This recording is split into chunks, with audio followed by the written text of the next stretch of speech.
What is up, everybody? This is Sleepy Breach coming to you here today. Monday Night Raw just ended. I'm going to start it out. The Roman Reigns, Jey Uso thing, Bronson Reed, Braun Breaker. That was pretty cool. But that doesn't save that 2.5 hours of crap.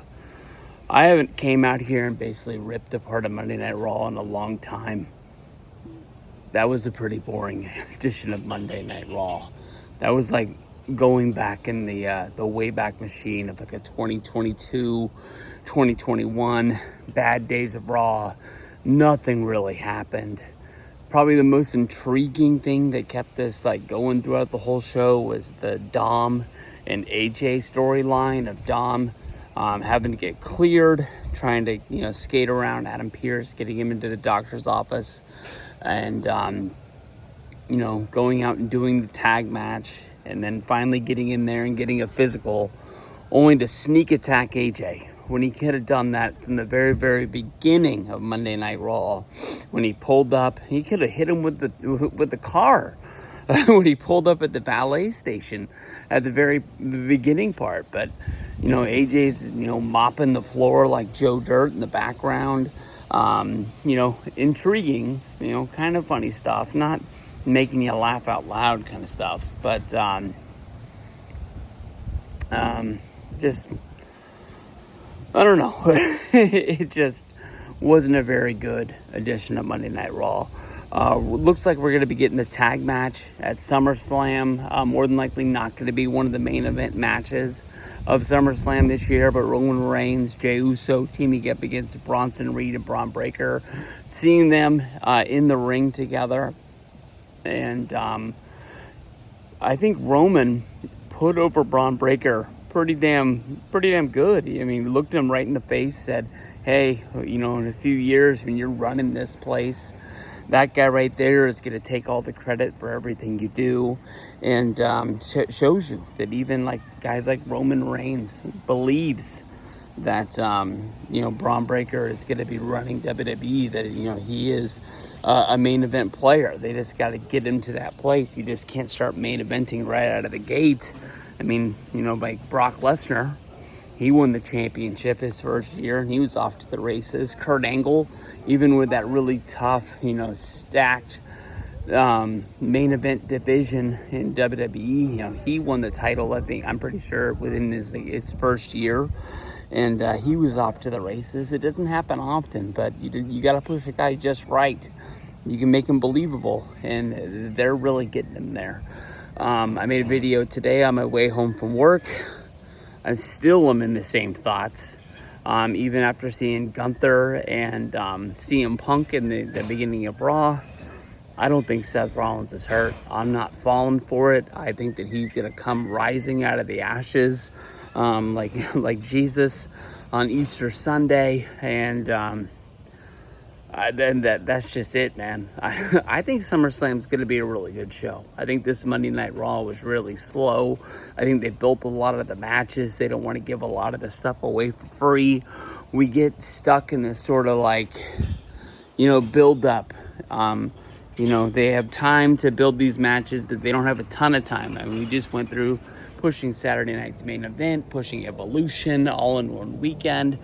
We're coming from Night of Champions, which seems like it was less than 3 weeks ago, and going right into SummerSlam. At one point, it was like easily the second biggest show of the year.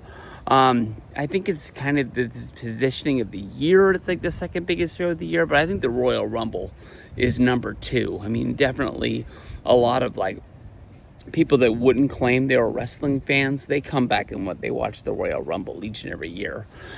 Second biggest thing from Raw isn't even about Raw. That commercial that they ran for WWE Unreal on Tuesday, I was really, really excited about this show. I was really hoping that this was going to be something really cool, something that you could just kind of watch. I grew up back in the day when those wrestling documentaries, like the Wrestling with Shadows, the Bret Hart doc, the what was that one with Mick Foley?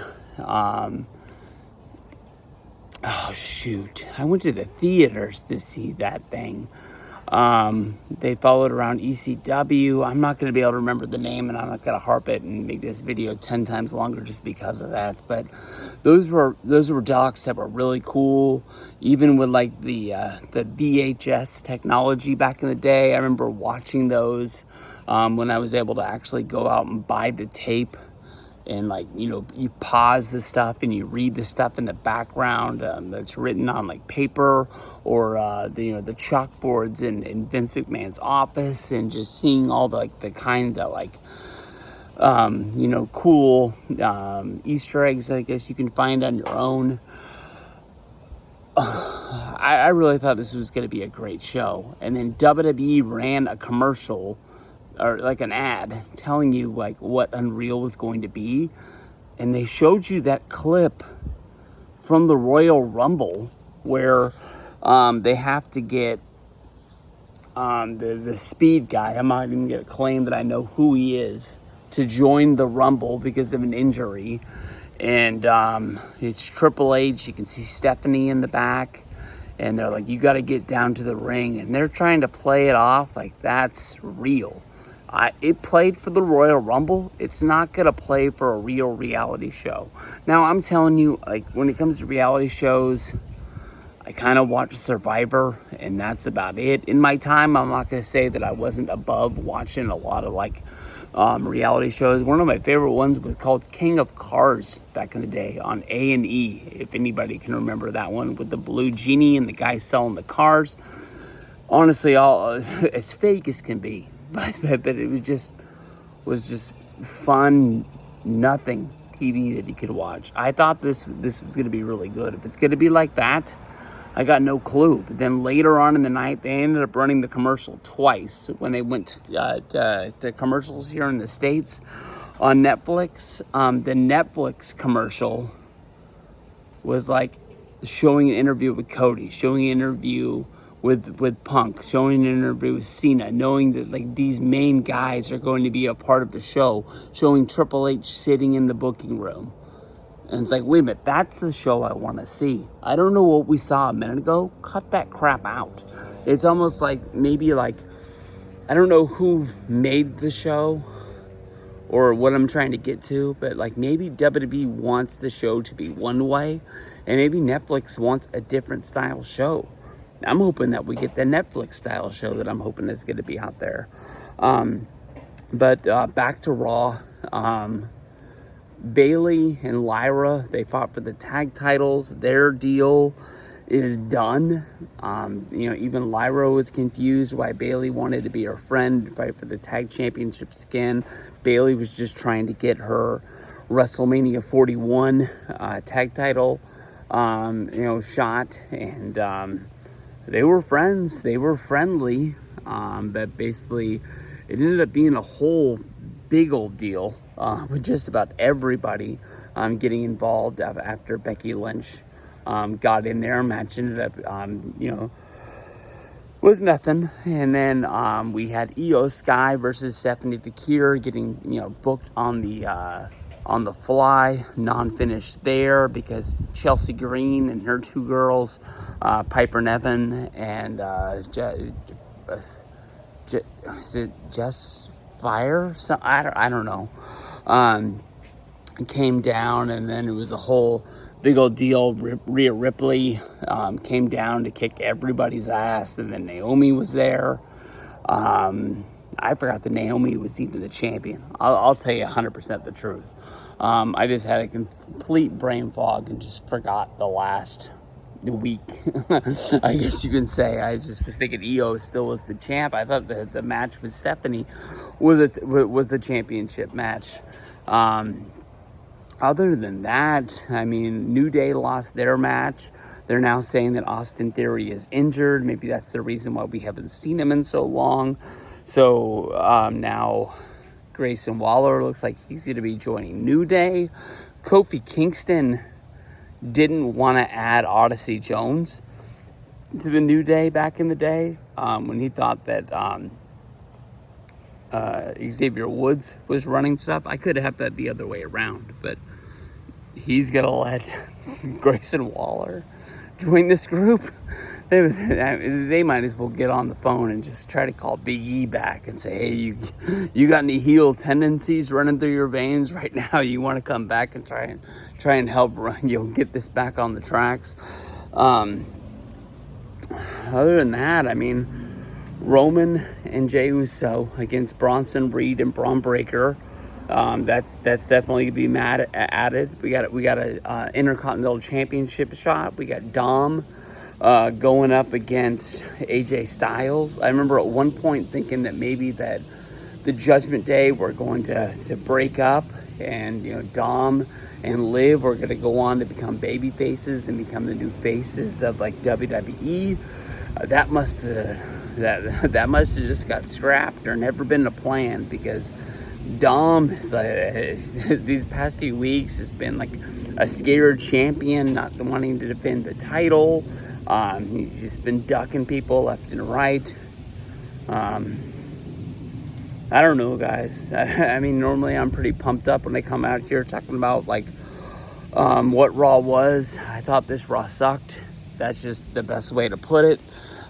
We've got 90% of the matches made for SummerSlam. They just gotta, put a little bit more timing on it. We got SmackDown this week, we got Raw next week, and then we got another SmackDown. And we'll be there. I think SummerSlam's going to be a really, really good show. They just needed to, get through the motions and get through the day. Nothing really was there. The one match that they kind of advertised, they told us was going to happen. Karrion Kross beat Sami Zayn. 1, 2, 3. Karrion Kross didn't even get an entrance and come down to the ring. He just morphed his way into there. Jobber entrance, defeats Sami.